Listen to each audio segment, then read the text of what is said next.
বদৰুদ্দিন আজমলৰ মেডিচিনৰ ম্যাদ উকলিছে।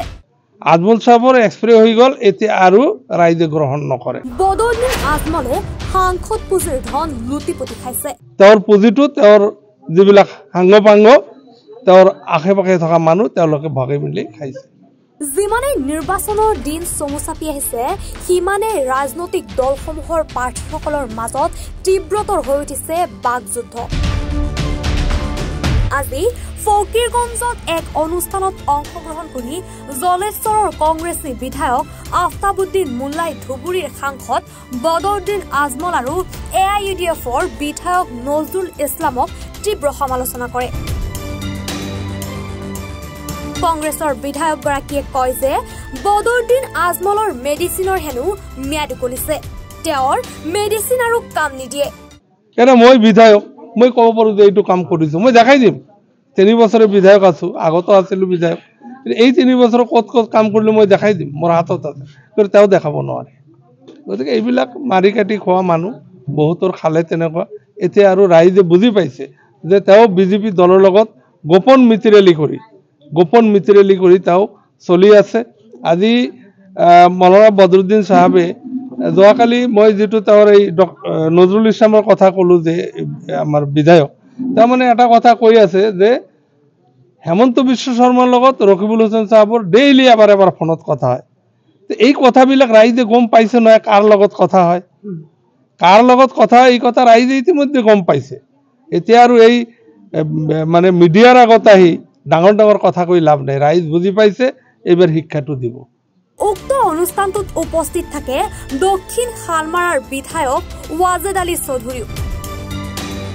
কংগ্ৰেছী বিধায়কগৰাকীও বদৰুদ্দিন আজমলক কটাক্ষ কৰি কয় যে 3বাৰকৈ সাংসদ থকা বদৰুদ্দিন আজমলে নিজৰ সমষ্টিৰ বাবে কাম কৰা আমি দেখা নাই আৰু তেওঁ এতিয়া বিজেপিৰ এজেণ্ট হিচাপে কাম কৰি আছে। আমাৰ প্ৰস্তুতি সভা অহা 1 তাৰিখে আমাৰ প্ৰাৰ্থী ৰকিবুল হুছেইন ডাঙৰীয়া কাটাৰীহাৰাত এটা জনসভাৰ অংশগ্ৰহণ কৰিব। সেই উপলক্ষে আজি আমাৰ কৰ্মকৰ্তাসকলক মাতি আমি এটা কেনেকৈ সভাখন অনুষ্ঠিত কৰা যায় সেই সম্পৰ্কে আমি আলোচনা কৰিম।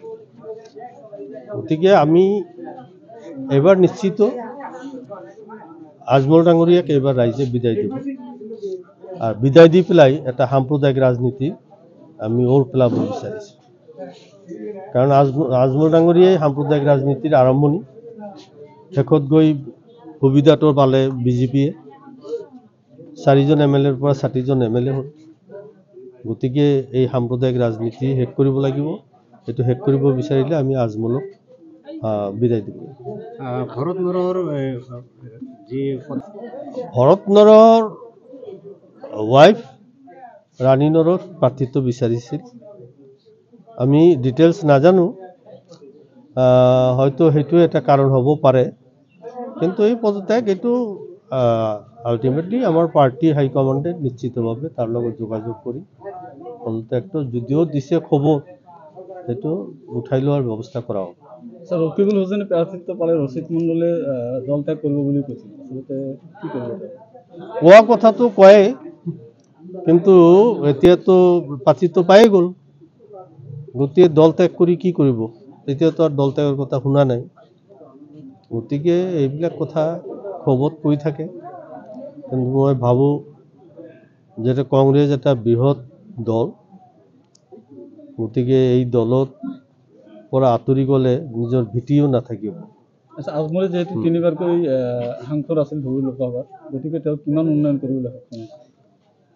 আমাৰ চকুত পৰা নাই। তেওঁৰ 3বাৰৰ সাংসদ, তেওঁ যিটো সাংসদ পুঁজি পাইছে, এই পুঁজিৰ ব্যৱহাৰ ক'ত হৈছে আমাৰ চকুত কিন্তু পৰা নাই, তেওঁলোকে গম পাব। গতিকে আপোনালোকৰ চকুত পৰিছে নে নাই সাংসদ উন্নয়ন পুঁজিৰ জৰিয়তে উন্নয়নমূলক কাম কাজ ৰাইজৰ আগত আমি দেখিবলৈ পোৱা নাই। গতিকে তেওঁ আৰু 15 বছৰত একো কৰিব পৰা নাই, আৰু তেওঁক পৰা ৰাইজে একো বিচৰাও নাছিলে, কিন্তু তেওঁ যে বিজেপিৰ এজেণ্ট হৈ কাম কৰিব এই কথাটো কিন্তু ৰাইজে ভবা নাছিল। গতিকে এতিয়া স্পষ্ট হৈ গৈছে যে তেওঁ এজন বিজেপিৰ এজেণ্ট, সেইকাৰণে ৰাইজে এইবাৰ আজমল ডাঙৰীয়াক বিদায় দিব। আজমলক বিদায় দিবলৈ আপোনালোকে কি কৌশল ব্যৱহাৰ কৰিলে? নাই, ইতিমধ্যে আমি বুথ মেনেজমেণ্ট কমিটিৰ পৰা আৰম্ভ কৰি বিভিন্ন ধৰণৰ প্ৰস্তুতি আমাৰ চলাই আছে।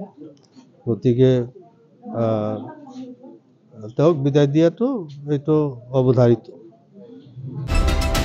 লখিমপুৰৰ পৰা আক্ৰামুল হকৰ প্ৰতিবেদন, এনি ভাৰত 24।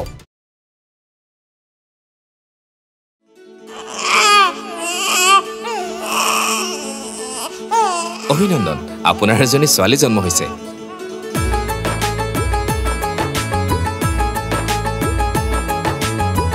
লাহি পাহি এজনী পৰি